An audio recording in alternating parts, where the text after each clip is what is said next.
Hello everyone, welcome to another video tutorial. So in this video lecture we will discuss about a particular type of chromatography which is named as gel filtration chromatography or commonly called as gel filtration. So before moving to the topic, let's understand first that what is the chromatography. So basically the word chromatography is defined as an important technique used for the separation and identification of the mixture. Now the word chromatography is made up of two Greek words which are chroma and graphene. Here the word chroma means color and the word graphene means to write. So the word chromatography was first termed by a Russian botanist named as Michael Sweat, and he used this technique for the separation of different plant pigments, and that's why he named this as chromatography.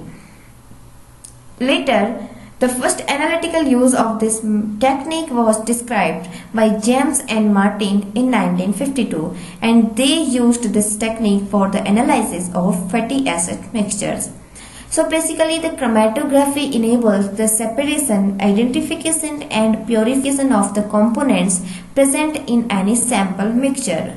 And there are different methods of chromatography, and on the basis of these methods it can be categorized into different types like gas chromatography, adsorption chromatography, paper chromatography, gel filtration and many others.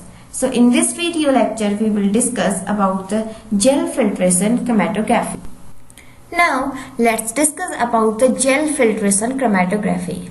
So basically the method is also commonly known as gel filtration, and it is one of the chromatography methods which includes the separation of molecules based on their molecular size. So here it is considered as one of the simplest method of the chromatography, and this method uses several porous gel beads to isolate the components from the sample mixture depending upon their molecular size. So this technique separates molecules on the basis of the difference of their molecular size, and that's why it is named as gel filtration, because it uses some porous gel beads to isolate the components from the sample mixture. Now the gel filtration chromatography can be categorized into two types. So there are two types of gel filtration named as group separation, and the another one is high resolution fractionation of biomolecules. So the group separation is the method where the components of the sample mixture are separated into two major groups according to their size ranges. So here that's why it is named as group separation, because in this method all the sample mixture is separated into two major groups. But in the case of high resolution fractionation of molecules, the components of the sample mixture are separated according to the different molecular size of different types of components present in the sample mixture. So this method can be used to isolate one or more components and to separate different types of components from a particular sample mixture. And it is also used to determine the molecular weight or to perform a molecular weight distribution analysis. So these are the major types of gel filtration chromatography. So now, before moving to the procedure of the gel filtration, let's discuss about the principle of this chromatography. So as we have discussed that this is known as gel filtration because of the use of several gel beads in the process. So this is also called as size exclusion chromatography because it separates the particular components on the basis of their size. And the principle of this chromatography method depend upon the isolation of biomolecules present in the particular sample mixture, which are relative to the different molecular weight. So basically in this method, the molecules which are present in the sample mixture and these molecules that possesses the higher molecular weight compared to the elution limit elute early from the column, and those molecules which have low molecular weight with elute later. So let's understand first that what is the elution limit. So basically, the elution limit can be defined as the factor which decides the retention of molecules through the packing material, and in this gel filtration chromatography method, this packing material is a column. Now, as we have discussed that all the chromatography methods include two phases which are named as stationary phase and the another one is named as mobile phase. So similarly, in the method of gel filtration, the stationary phase is a porous polymer matrix whose pores are completely filled with a solvent, and this solvent is considered as mobile phase for this chromatography method. So here the molecules which are need to be separated which are present in the sample mixture, and these molecules are pumped through a specialized columns which contain these microporous packing material which are also named as gel beads. So on the basis of the principle of this method, the separation include those molecules which have different molecular size. So this is the principle for the gel filtration method. Now let's discuss about the procedure for the gel filtration chromatography.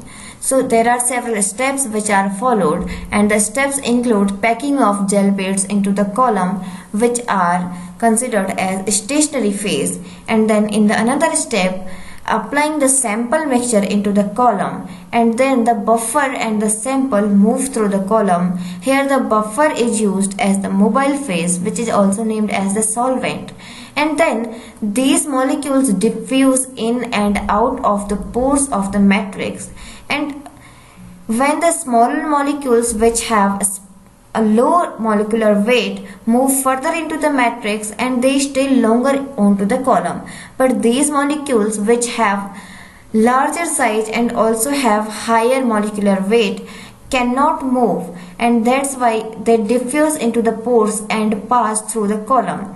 And here the small molecules diffuse into the pores and they delay their passage down to the column.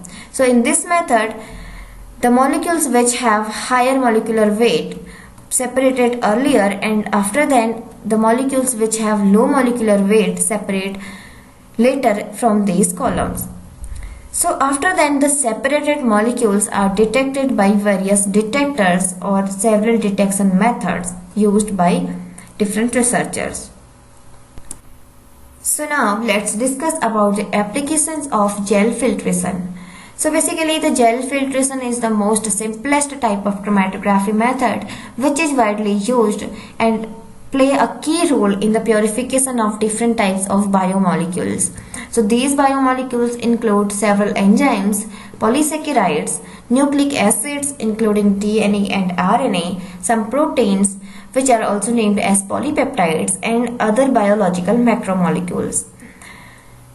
This method also enables the renaturation of proteins, and by this it is used to facilitate the refolding of different denatured proteins because they have the ability of careful control of changing buffer conditions, and that's why it is used for the renaturation of polypeptide chains. Now the gel filtration is also used to determine the quaternary structure of proteins. We know that proteins are also a type of macromolecules which are also named as polypeptide chains.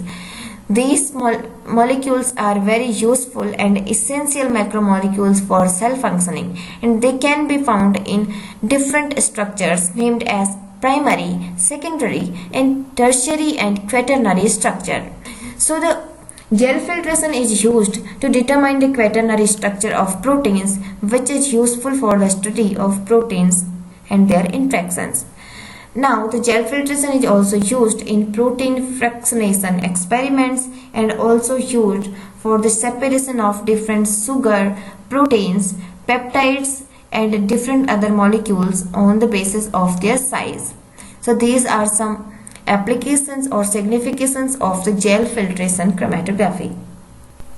So there are several advantages and also some limitations of this method. So the advantage of gel filtration include it is the short analysis time having well defined separation.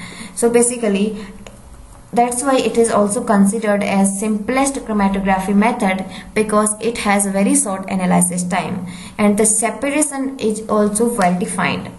Now the separation also can be performed in the presence of essential ion and cofactors, and also performed in harsh environmental conditions, and they can be performed with those biomolecules which are sensitive in changing the pH value. That's why it is considered as most useful chromatography method for the separation of biomolecules. This is also useful because it uses very small amount of mobile phase for the completion of gel filtration. So beside these advantages, there are some disadvantages or limitations of this method also. The method include limited number of peaks that can be resolved in the short time scale, and the most important limitation is that filtration is very must or compulsory before the separation of gel filtration, because any type of dust or other particles present in the sample mixture can interfere within the detectors, or it can also affect the separation method. Now the molecular mass of most of the chains which are too close for the separation and to show anything more than broad peaks are affect the results of this method. So these are some advantages and limitations of the gel chromatography.